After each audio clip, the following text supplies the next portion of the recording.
this episode of the After the Timeout podcast, we are joined by Brandon Bailey, assistant basketball coach for the Detroit Pistons. We talked to Coach Bailey about working as a G League head coach, his multiple roles in the NBA, working with Brad Stevens, and much, much more. As always, thank you for listening to the After the Timeout podcast.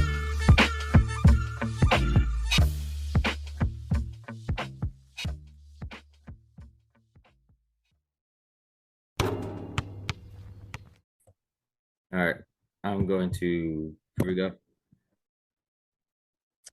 All right, Coach. So we wanted to hit on your experience with Reebok as an intern. That's very unique. We haven't really had any guests come on that kind of talked about their internship with a basketball shoe company. So if you kind of just want to take our listeners maybe through the experience in the shoe game, and then maybe something you learned from that you've taken into coaching. Yeah, so I knew I wanted to be a coach for a long time. So college basketball at the time was probably a little bit bigger than the NBA. So I remember always reading stories about, or reading books, like Raw Recruits, Soul Influence, stuff like that, and having an opportunity to work for Sonny, work for Chris Rivers. Because of that was a big dream come true, just being able to kind of be behind the curtain, kind of see how all that stuff worked and played out. I was at, ABCD, his camp, the Round Ball Classic, and his big time tournament in Vegas, and just kind of being a runner, just helping out wherever I could, ran, like their little lounge area, in ABCD, just like kind of where games and stuff like that were. So again, just kind of being a gopher, just kind of being a fly on the wall, just being a help wherever I could, and just kind of hoping that that might open an opportunity to a college program at some point down the road. And those guys were great for me. Chris Rivers, he was one of Sonny's guys and took over for Reebok, and eventually Adidas. Really took care of me, tried to promote me at different camps, and kind of got me in the mix with some drills, and actually got me in on a couple of camps in the Chicagoland area where they moved their version of ABCD when Sonny left there. So, made some connections, with, through ABCD and Sonny and Chris, and, kind of, again, just another step forward, just another thing that helped, propel me to my next stop. It was great. It was a lot of fun. All right, so we'll go right down the order. This first part here is kind of about your experiences, because I think they're really interesting, like we said. Then you kind of moved on to Tim Grover, right? Obviously, anybody in Chicagoland knows the name Tim Grover. Anybody across basketball knows the name Tim Grover. And when you listen to him and you read his books, he's big on mindset and a lot of those things. So maybe what are some of those things about the mindset and the players he worked with and their mindset did you kind of use in working with your players, right? Of all different skills, right? Because sometimes some of those really elite guys have just that different mentality, right? And you got to kind of coach them different. You got to coach everybody different. And then skill development wise and physical development wise, some of the things you might have learned from him, maybe to do, but maybe not to do as much as to do. Yeah, at that time, the pro game was something that wasn't, was completely foreign to me. I got the opportunity because, again, through Reebok, the Illinois Wolves at the time were a Reebok team, and Sammy Maniscalco, who played for St. Pat's, where my dad coaches. That's where Sammy played. He played for the Wolves. So at all the tournaments that I'd be helping out at, I'd be kind of following them around, just kind of watching Sammy. I've known Sammy for a really long time, him and Carl, and so I got to know Mike Mullins with the Wolves program. And through him, met Mike Procopio. Mike was Tim's head of player development at the time, and Mike on the spot, just kind of gave me an intern position with them. Tim was just opening up his Attack Athletic Center. So I was there on the very first day it opened. You know, there's a lot of things I learned from both Tim and Mike, you know, really learned the program, how to work with players on a day-to-day basis. Like you're talking about, the mindset of them and what they're kind of looking for. You know, learned how to cut up film, put edits together in terms of the teaching progression, especially, you know, simplifying it at a pro type of level.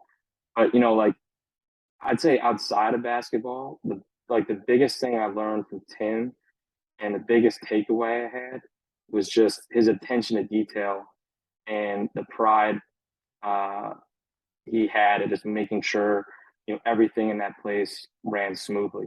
You know, he started that thing from scratch, and he did everything. You know, I mean, I was an intern for them as well. There were some things that I did, but I mean, Tim opened the gym, cleaned it, worked players out in the weight room, worked players out on the court. You know, made sure they were all fed. You know, it was hard work for him to keep that gym running and running on time because he was essentially doing a lot of it by himself. But you know, no job was too big, that's something that he couldn't handle, and no job was too small for him. And I really try to take that with me every single day. Like it's always just burned in my mind. Just here's Tim Grover. You know, he's worked with Michael Jordan, Charles Barkley, Scottie Pippen, Hakeem Olajuwon, Kobe Bryant, Dwayne Wade. You know, I can go on and on and on. And he's pushing trash cans around, picking up trash on the ground, and that just like burned into my mind. You know, there's a lot of things, you know, that I learned, especially from a basketball standpoint there. But to me, like what's really lasted with me is just that image of him. You know, like nothing was too small that he could not, or that he wasn't able to do or eager to do, and nothing was too big that he couldn't handle. Like he never looked rattled. You know, never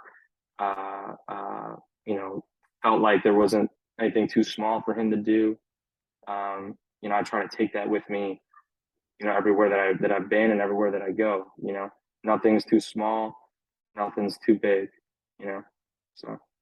I think that's well said. I think it kind of goes along with that famous saying, talk to the CEO the same way you would talk to the custodian of the corporation. I think that's very well said. Yeah.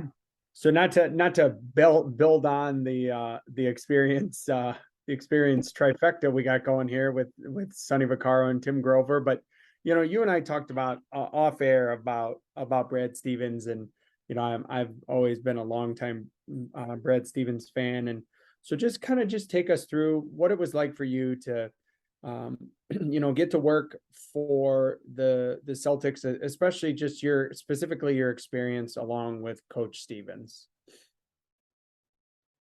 Well, number one, like the Celtics in and of itself is a special place with special people. Yes, Brad and Danny, Mr. Grossbeck, the owner, Mr. Pagliuca, those guys are at the top, but I mean, everybody in that organization is top-notch people. I consider a lot of them, even to this day, part of my family.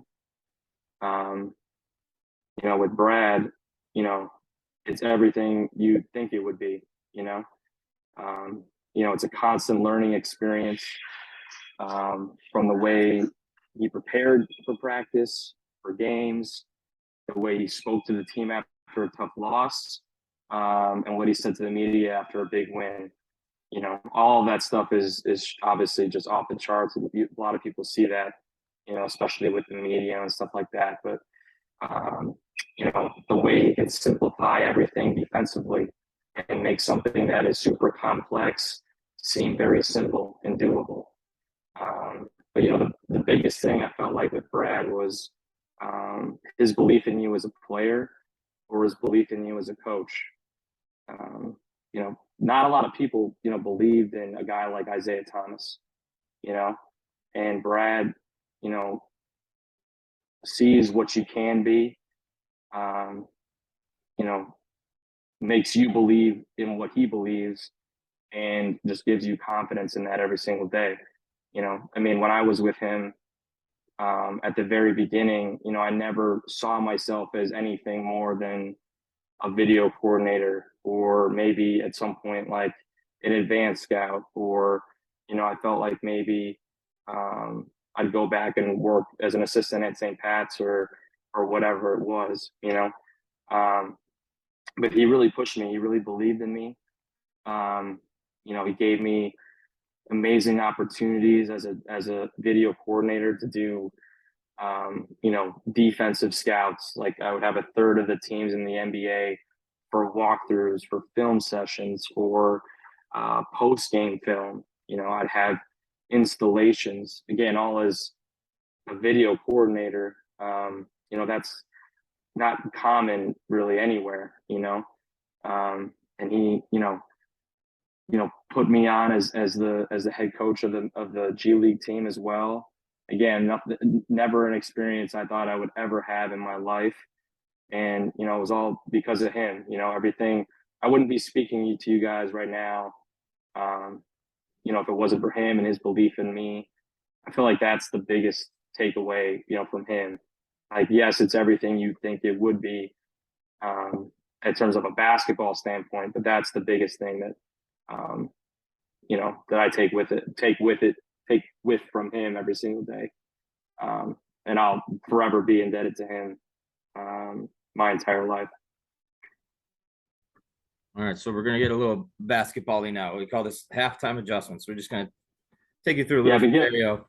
This one's not getting a little sappy. I'm getting a little sappy. So let's. No, you're good. You're good. No, that's all awesome stuff. Because I think like it's so many experiences, like, and different people do different things, and you know, as you go through, you got to kind of find your own way, but you can take all those things and make it your own. So it's good for our listeners to hear that. But all right, so you're in halftime, second quarter buzzer goes off.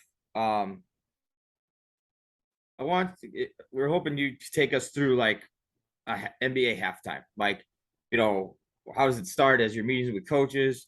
What are we getting to the players?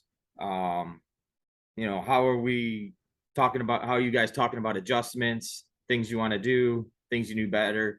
Just kind of take us through the halftime process at an NBA halftime. Yeah, I mean, obviously, it really starts in the first half, right? I mean, obviously, you know, just in order to understand what's going on in the game. You know, for myself, you know, I chart every single possession defensively. So, you know, what's really going on in a given possession. You know, are they beating you on individual defense? Is it post defense? Is it pick and roll? Is it catch and shoot? Is it handoffs? You know, so and I chart it so I have a good understanding of really what's happening. You know, it kind of takes the emotion out of it. You know, and it kind of gives your head coach kind of raw data in terms of like, hey, this is what's really happening. This is what's giving us problems. They've scored X amount of points on post defense. They've scored only this amount of points on pick and roll defense. We really got to hammer home, you know, whatever our post coverage is, just like for an example. And then from there, you know, in the NBA at least, we have access to video on the sideline. So, you know, whether I have a computer or a video coordinator has a computer, just kind of pulling clips on what we're seeing and potential things to show the team at halftime. And again, you're trying to find themes, right? You're not just trying to throw a bunch of things at the wall. You're trying to find, you know, maybe one or two things you can kind of say, okay, we're going to get better at this in the second half. So from there, we meet as a staff. For Coach Stevens, you know, he would watch the edit. It'd probably be about 10 clips on stuff to show. And he'd be like, okay, pull clip 1, clip 4, clip 5. Okay, that's what we're going to show the team. You know, as that's going on, as he's watching, you know, we're as assistants kind of, you know, delicately putting, you know, what we're seeing in the game. So we don't want to interrupt maybe what he's watching, but also kind of showing, or him what we're seeing, and then kind of going out there, and then he articulates that message and his message to the team. Yeah, I wouldn't say it's outside of the video, I don't think it's super complex. It's probably pretty common to what people see in high school or college, or things like that. So I wanted to follow up a little bit on that. Then we've talked to a lot of different coaches, and some coaches are like, hey, and obviously NBA is a little bit different, right? But hey, we're gonna do what we're gonna do, and this is how we're gonna do it. When you guys get into it, let's just use you mentioned post defense, right? mm-hmm. Somebody's killing you. You're just not, whatever your post defense isn't working, right? You have different coverages and things like that. Is it more for, I guess, and it depends on where you are, but is it more, hey, we just have to do what we do better, or is it, hey, we have to try a different coverage? You know what I mean? Because a lot of coaches we've talked to said, hey, this is what we do. We're going to keep it simple, and we just got to do it better. So how do you kind of look at that situation? Yeah, I'd say it's similar. We want to be a master of a few, or one out of everything. Especially with our schedule, it's hard to change what you're doing on a game-to-game basis. So we try to keep it as very simple as much as we possibly can, in order for our guys to have a clear understanding of what their responsibilities are, and then all they have to do is go out and execute that, and play with multiple efforts and finish plays and things like that. I'd say it's very rare that in my past experience, I'm going to see how it goes this year, but I feel like it'll be very similar. It's going to be very rare that we change what we do. If anything, we'll just change a matchup to fit what we do. What matchups give us the best chance to execute our system, without compromising it as best we can. So like, for example, we switch 1 through 4 at the time, or in the past, and are more like a maintain coverage, nice and weak, and pick and roll with our 5s, our bigs. So if there's ever a moment where we can put our 4 on the opposing team's 5, and the 5 on, an average or below average player, we would do that.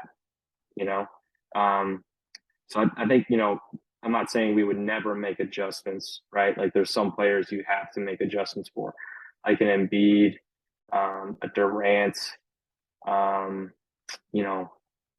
guys like that, Jokic to some extent, but I'd say pretty regularly we're not changing what we're doing.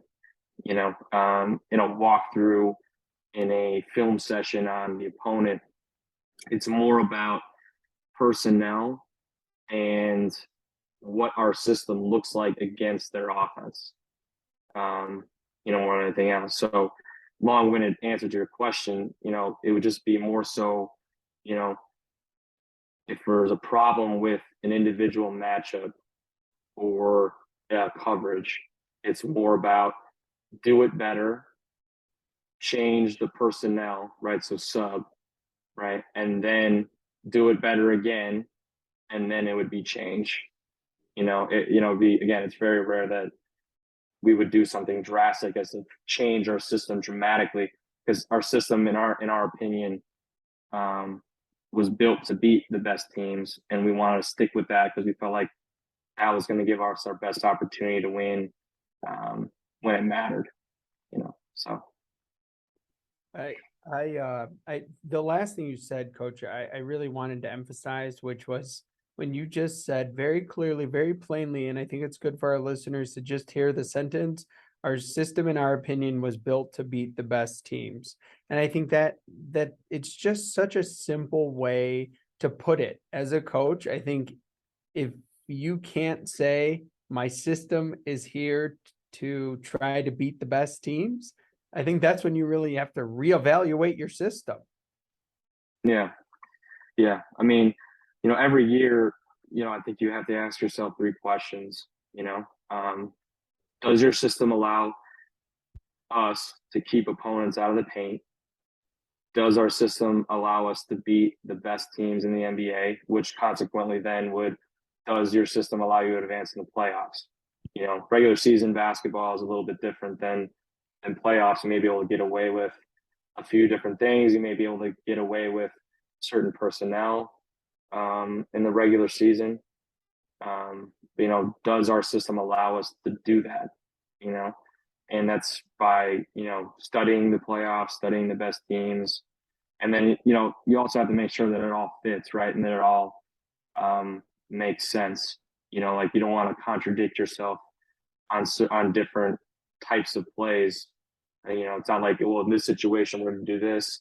In this situation, we're going to do that.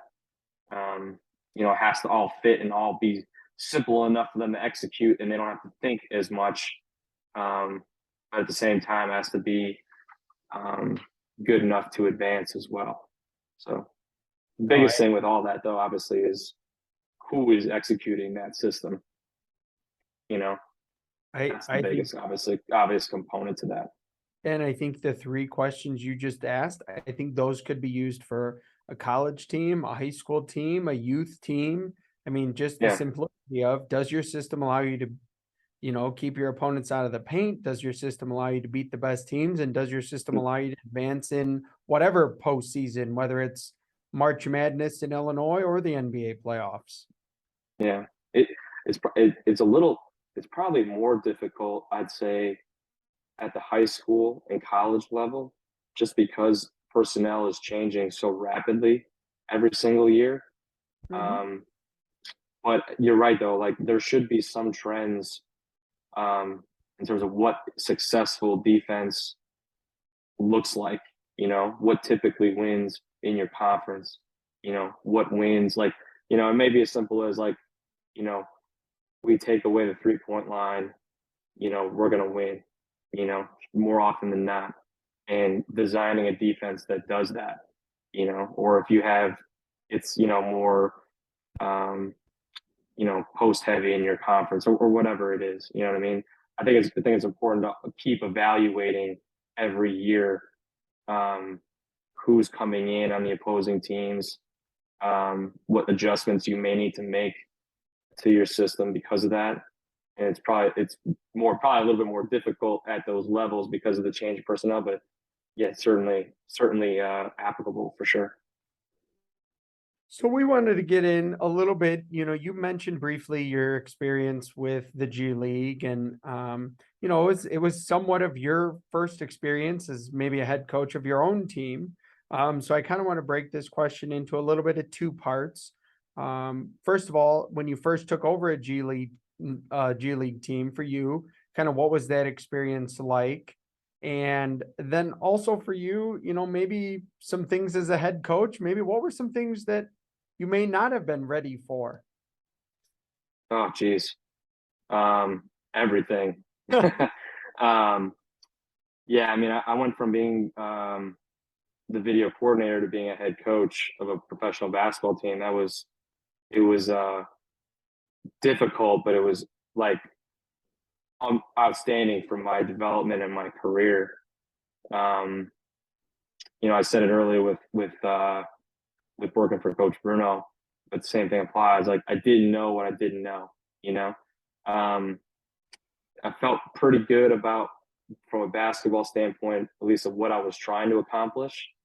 I was trying to do everything that Brad did with the Celtics because we were the G League team of theirs. So, I wanted to make sure we echoed what they did. So if we got assignments or, we were trying to get guys called up to them, things would be very fluid and things like that. And I also really believed in, obviously really believed in all that stuff, offensively and defensively. So I felt pretty good about that because I had a good base and background with all that stuff, and especially defensively. As I mentioned earlier, I did installs and had scouts and film sessions and stuff like that. So I felt pretty good about that. And the biggest thing was like management of the people, you know, whether that was players, your own staff, um, even management, you know, media to some extent. There wasn't a whole lot of media, but, you know, some. So just, you know, the whole people management and all that stuff. I'm very, I'm very much an introverted. I have an introvert personality. So, you know, had to really kind of get out of the box or out of my shell, and kind of, you know, to try to better our situation and help our team and do my job.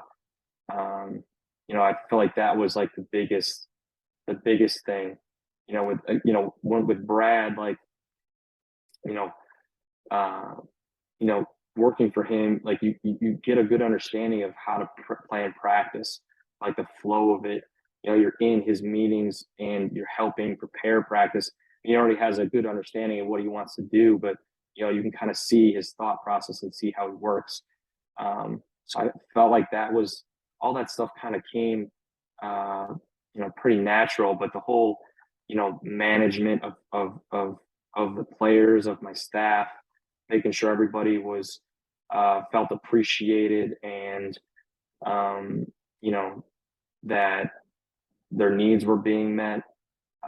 You know, that was probably the most difficult thing for me. You know, game management as well. I mean, that was, you know, felt like I had a decent grasp of it by the end of my second year. First year, I was spinning, you know, the whole like subbing and timeouts and, you know, play calling and things like that. That was difficult as well. But yeah, I'd say those two things were the biggest things. So I kind of have a couple follow-ups. I mean, you touched on it briefly, but you know, G League coaching, it's hard, right? Because you got a guy that's good, somebody gets hurt, right? And they take, you know, take one of your guys on a two-way or something like that. And you also have the development piece of it. So how did you guys try to find that balance of, yeah, we have to do right system stuff and that, but we also need to develop these guys who might necessarily not quite be there with those skills for that system. How'd you find that balance? yeah, I mean, you're constantly evaluating your players, right? Especially before they even get to you. So, you know, before the season even happened, you know, my assistants were great. They evaluated our guys, you know, kind of gave me strengths and weaknesses of each, both offensively and defensively. And, you know, I wouldn't say we were a carbon copy necessarily of what the Celtics did, but you know, I fit what the Celtics did with our players. You know, like I wasn't gonna maybe run everything that Brad ran. You know, because like you said, like their skill sets may not call for that. So, but if there was something that fit our players' skill set, like that was for sure in. You know, same thing defensively. You know, we weren't gonna have the complete package of what we did, even as simple as it was. We simplified it even more, you know, for our guys. So it's again, like, you know, we're, you know, they're all essentially rookies, second year guys, especially at that time in the G League and where it was. There's more vets now because of the amount of money that is put into it. But you know, my first year, I think everybody, including my staff, were all first year players. You know, might have been one or two guys that had played 1 or 2 years overseas prior to that, but you know, we're all first and second year or first year guys. Like, you know, if you're putting all this complex stuff, like it's going to be hard. You know, like to your point. So just like from a mental standpoint, so you know, really teaching them how to play and how to play professionally. There's like giving them a good base on, you know, what terminology is, you know, what basic pick and roll defenses in the NBA, basic offense in the NBA, so that when they hopefully would go to other teams, they would have a decent base behind them, you know. But I think outside of that too, like you're teaching them, how to be practice players. You're teaching them winning habits. Not just teaching them how to score, because when they do hopefully get a call up, the guy that averaged 30 points on your G League team, he ain't averaging 30 points on your NBA team. Like, he's lucky if he's going to get in, 2 minutes here, 1 minute there. So he better be a great practice player, in order to stick around for a second 10-day, or hopefully stick around for the rest of the year. So, we really try to stress, what are your practice habits like? If you take care of that, you're going to develop at a faster rate, which is going to help your game, which is then going to help get you to where you want to go, so. All right. So I wanted to kind of go into the scouting of teams and not necessarily players, but more teams. What are some of the keys you feel that make for putting together, being an effective scout, being an efficient scout, scouting reports, all that, right? Because that's a big part of it, the efficiency of it, right? There's so much stuff that goes on in the game. You could have thousands and thousands of things, right? Like anybody who's ever clipped a high school game or a, whatever, could have all kinds of things. So what were some of those keys that went into being effective and efficient when you're doing scouts and looking at other teams? Yeah, I think one of the biggest things is the rate at which teams are running certain actions. Don't get consumed by something that a team ran one time in 5 games. We would always have frequency charts. So they did this X amount of times, they did this 10 times, they did this 5 times. So you had a good understanding of what their offense really consisted of. And, there's actions within actions, right? So, if they did, a wide pin to a step up pick and roll, 15 times. And if they did something else to a step up pick and roll, 10 times or whatever it is, okay, I'm not sure which action we're going to run. We're going to walk through the one they ran the most, but we got to make sure that we get, step ups in, or we got to make sure we get a Nash dribble in on the baseline because this guy likes to do that, or we got to make sure we do this. So, I feel like just knowing the rate at which teams are running stuff, the better. And then if you can figure it out, like what their efficiency is too, in those types of plays, you know what I mean? So those are the main things that I'm kind of looking at in scouting. And then, like I said, just, what does our system look like against this? And will their actions give our system any problems? And then if it does, what do we have to, what techniques do we have to do to better that or negate that? And then, what matchups can we manipulate to make our system work a little bit better? I'd say those are the main things, I'm really focused on when scouting. So I kind of wanted to hit on, when you were scouting, was it ever hard for you not to be in that coaching role? Like, did you ever kind of, during that time you were a scout, ever think like, man, I miss the coaching aspect of it. I miss, when you were, more on the professional scouting side. Yeah. Absolutely. That change was obviously difficult for me. I was in Boston for a long time, was around a lot of really great people, really cared for the organization. I mean, when you're in it, right? Like, you're an assistant coach, or you're doing video, or you're the head G League coach. Like, you're a coach, but you're working with amazing people. You're with players. You're with the staff. You're hanging out on the plane. You're hanging out, in the locker room. You're going out to dinners. Then you go from that, and having a major voice in all of that, to all of a sudden now you're just by yourself, you know, on the road, you know, kind of just, you know, on the plane by yourself, at the games by yourself. Yeah, I mean, that, you know, it was very difficult. Yeah, very difficult. I mean, you're still scouting, right? You're still in the NBA. Yeah. You're still around all that stuff. So, and there's a ton of people that would kill for that job. And I was really appreciative of it. But I'd be lying if I said that it wasn't hard, you know. I mean, you're coming from, I mean, I had my dream job, you know, working for Brad, working for Danny, working for the players in the Boston Celtics. Yeah, yeah, for sure. So before I get into the experience, obviously now with the Pistons, you know, you kind of just made me think something. Did you ever, did you ever think back to, you know, you were the moment you kind of, did you ever just have a moment where you looked around and you're like, I'm coaching in the NBA. I remember playing in Oh, my school games. Now here I am. I'm coaching in the Boston Knicks game. yeah, no, yeah, it was the first game I sat behind the bench was against Chicago in Chicago. Wow.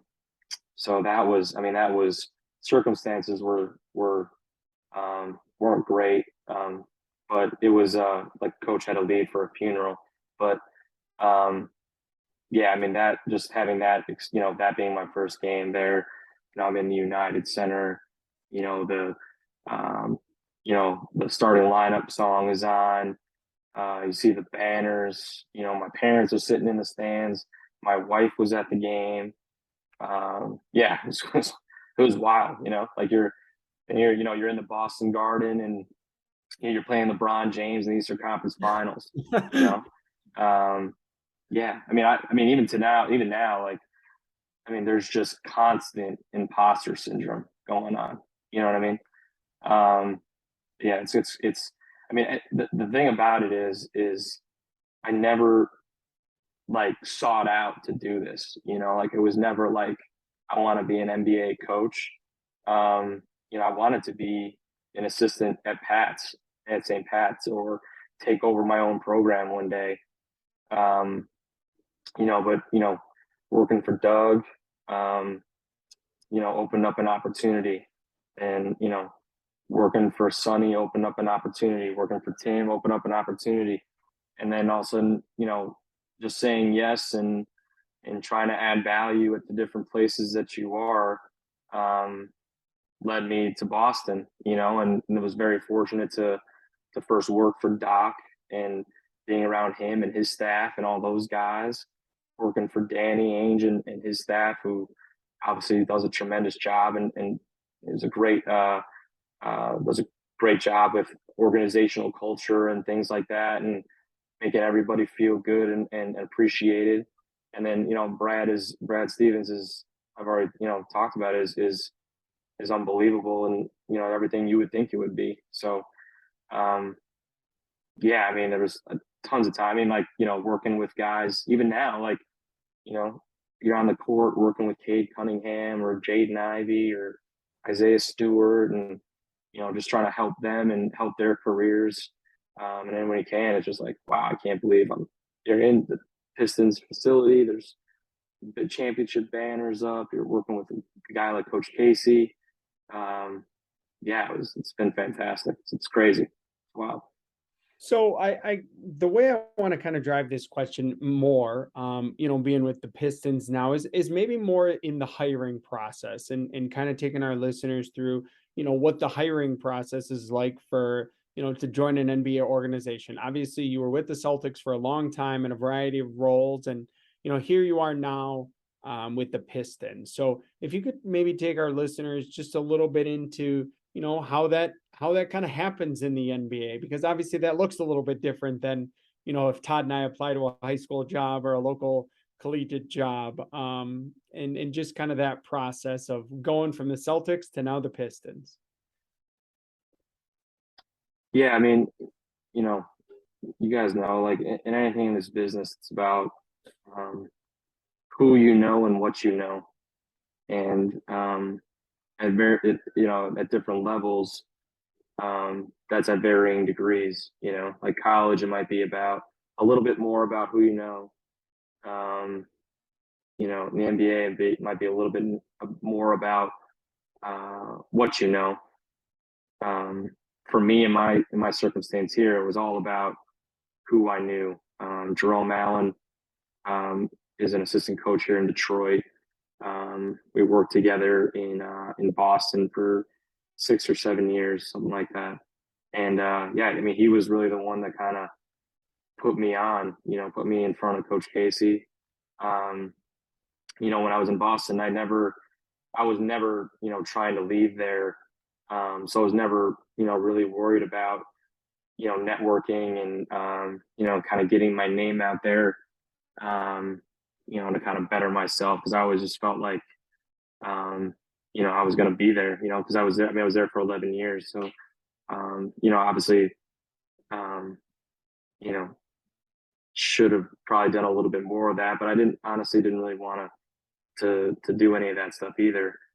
Wasn't really comfortable with it. So, last year probably hurt me, a lot because not a lot of people knew who I was, but Jerome is the one that really helped me and help put me on there in Detroit. Jerome's great, another master teacher.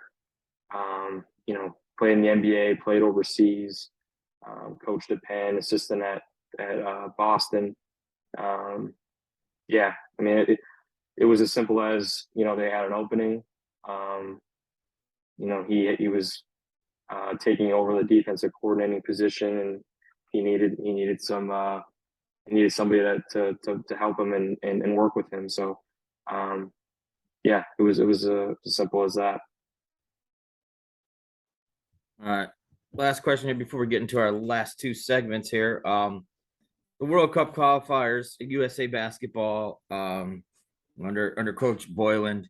Just wanted to talk to you a little bit about give our listeners a little, maybe if they didn't see it as much, right? Because sometimes it gets caught up in other things. It goes on the same time as a lot of stuff, but that experience and just the team and kind of how things went and how things are going, where USA basketball is going here coming up.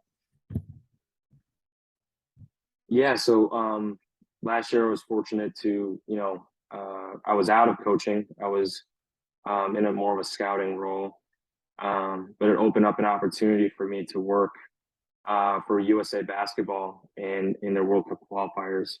So, you have to play in all these qualifying games in order to qualify for the World Cup, even if you had already won the Olympics or, they didn't win the World Cup prior to that, but, even if you had won the Olympics prior. So you got to play in all these, 2 games here, 2 games there. We played 2 games last year in Mexico around Thanksgiving last year. Played in 2 games in DC around Valentine's Day. This year they played 4 games in summer here. They need 1 more game to win to qualify. Number one, like, that is just outstanding basketball. Like, there's the NBA playoffs and the finals, NCAA, IHSA, March Madness, like all that stuff is high level. This stuff is extremely competitive, and there's a lot on the line. There's a lot of stakes, and not a lot of people know about it. It's one of the most competitive situations I've ever been in my life because of that, because of the amount of pressure that are put in all these games, a ton of preparation that goes into it. And, on top of it, you're not bringing Kevin Durant, you're not bringing Jason Tatum, Chris, Devin Booker, all those guys, which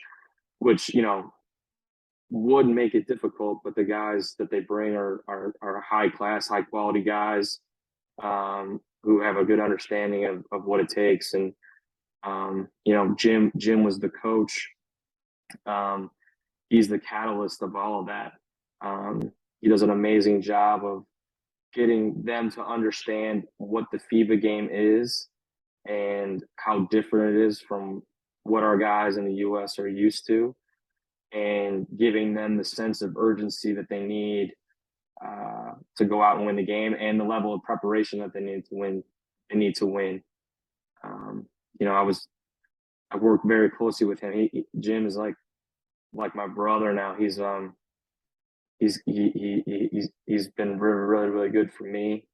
Yeah, I'm gonna be really excited for them. They just need one more win. Really excited for him and the rest of the staff once they get that, which, you know, hopefully they get it in November here coming up. So him and Jim Boylan and Sean Ford, the head of USA Basketball. Yeah, we're very grateful for both those guys for that opportunity. It was once in a lifetime working for those guys. So. All right. So as we get into our last two segments, the first one we call 30-second timeout. I'm sure you've heard us as a listener talk through this segment before. This is kind of your opportunity to talk about whatever you want, whether it be you know, your family, your experience in the game, something you want our listeners to know about. We've had some guests turn it on us and ask us questions. So as I know Todd has said to guests before, kind of your dime, your dance floor. Yeah, so I was thinking about this. You know, a lot of people, you know, I get asked a lot, like, you know, just how to, whether, you know, succeed in the business, maybe at the level that I'm at. You know, like how I kind of got here, got to do what I'm doing. Cause, you know, that's not like, you know, didn't play, you know, doesn't look like I played, you know, wasn't really playing when I did play, you know what I mean? So, so just kind of like, you know, guys will come up to me, young guys, you know, just how did you get to here, you know, and, you know, I'll tell them, yeah, you know, some of the stuff we talked about, or, you know, some different things like, you know, adding value and things like that. I think something that's not talked about a lot in coaching, especially, is, you know, if you want to get married, you know, who is that person, and will they give you the ability to be successful too? You know, I you know, grew up, you know, I heard my dad speak about my mom, you know, earlier. She was a great, you know, I don't want to say template, but I don't know what else to say, template for me in terms of like, you know, what that kind of looks like. You know, you can't do your job well if, you know, everything's kind of in disarray at home, or, you know, she's feeling, you know, badly or not settled about where you are.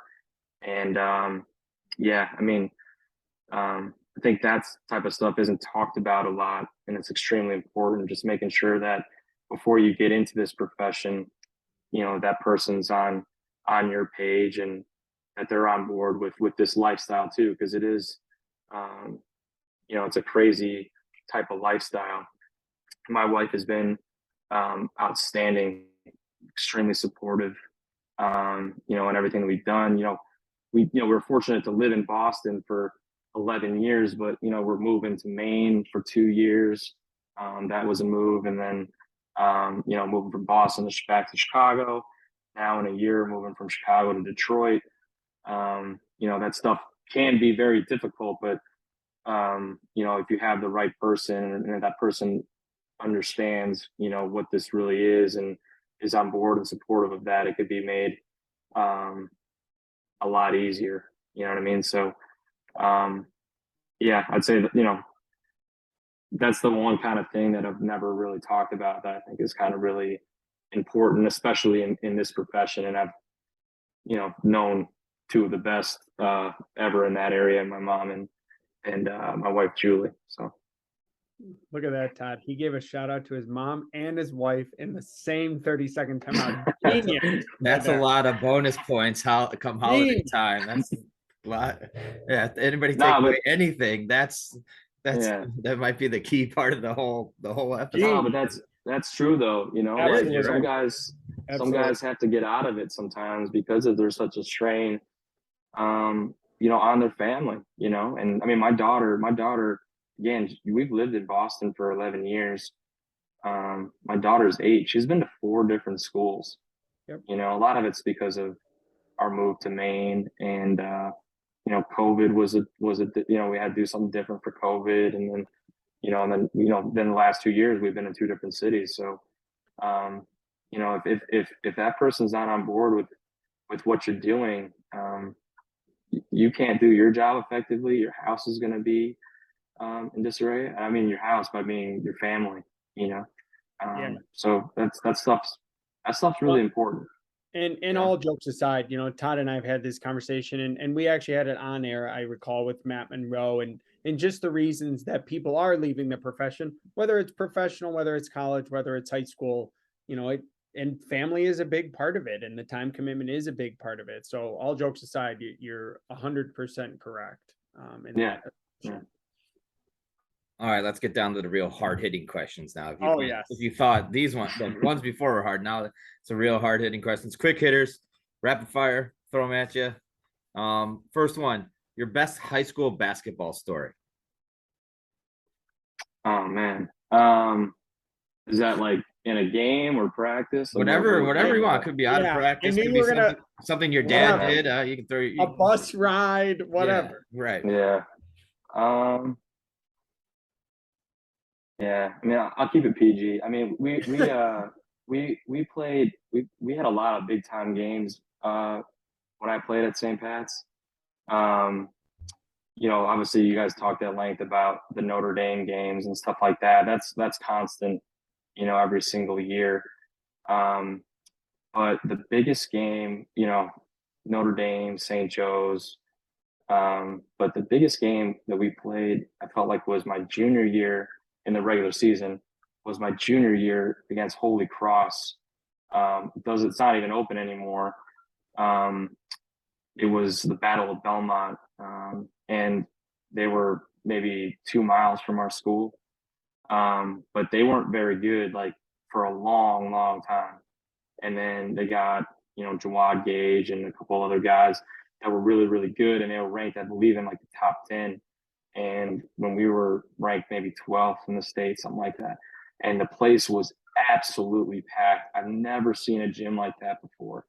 And if you guys, yeah, a lot of guys have seen St. Pat's, like it's a pretty small gym. Obviously, the student section's on the court, but I mean, the entire side of the floor was all students, and then it bled onto the baselines, and then there was people in the auxiliary gym watching from a feed as well. There's people dangling their feet dangling from the balcony, and you know, people talk about it even now, like it was a kind of a back and forth game, and Dave Kleinschmidt, Tommy Kleinschmidt's brother, hit a corner 3 to put us ahead. I've never heard a place louder in my entire life.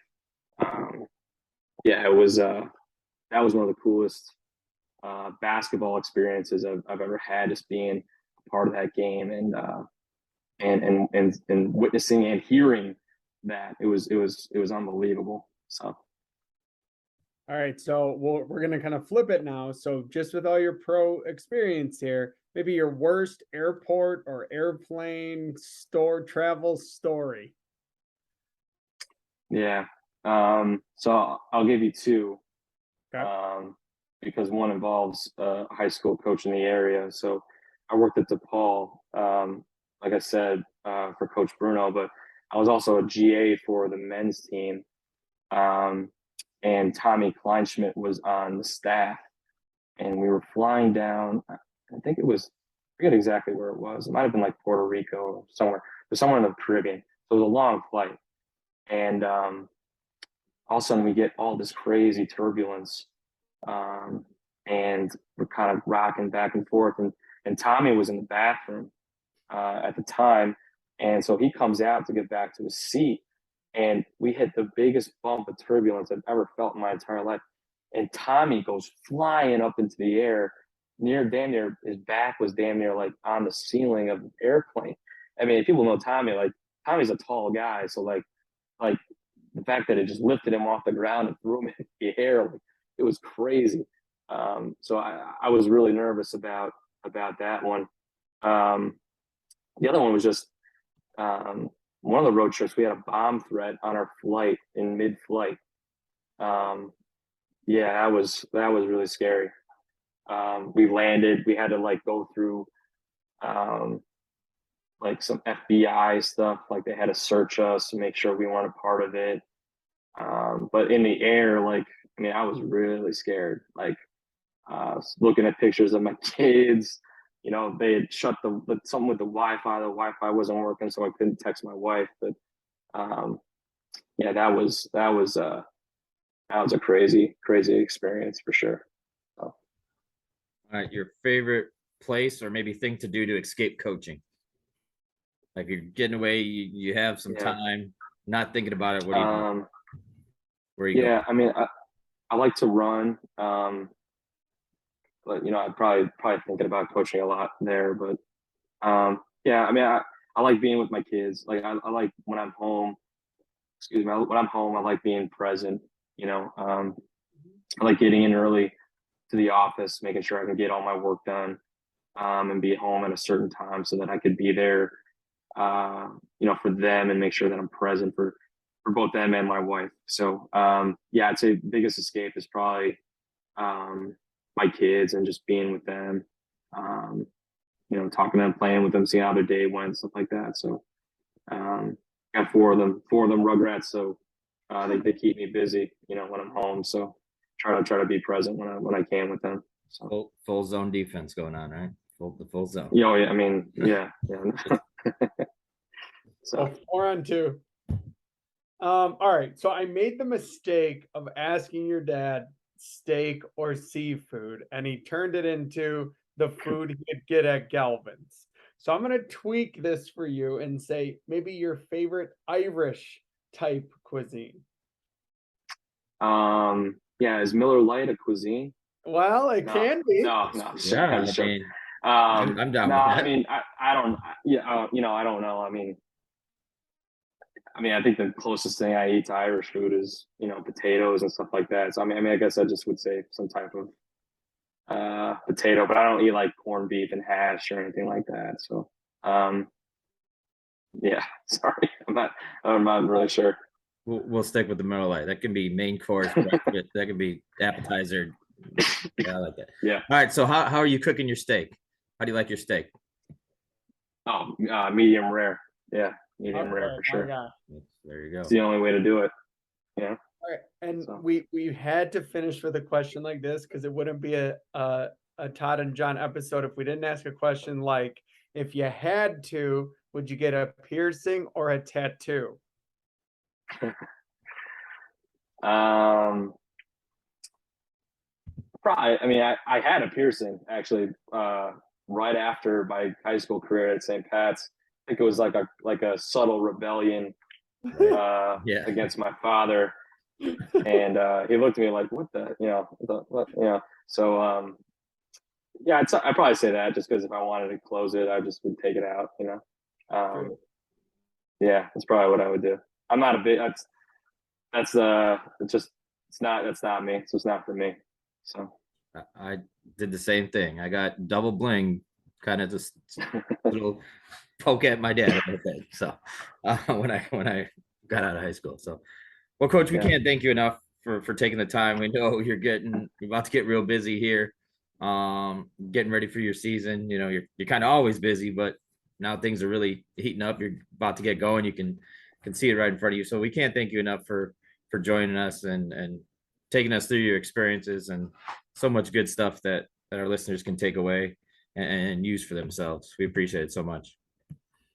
No, again, thanks guys for having me on. You know, been a long time listener of your podcast. I love, you know, staying in touch with you know what's going on in the area, and you know, I love high school basketball. It was a big part of my life, still is. So yeah, I appreciate you guys and everything you guys are doing. Thank you.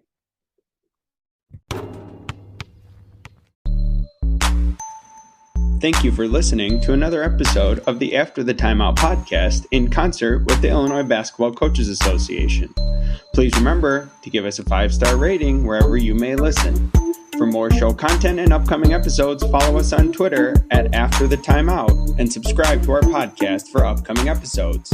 Thank you for listening.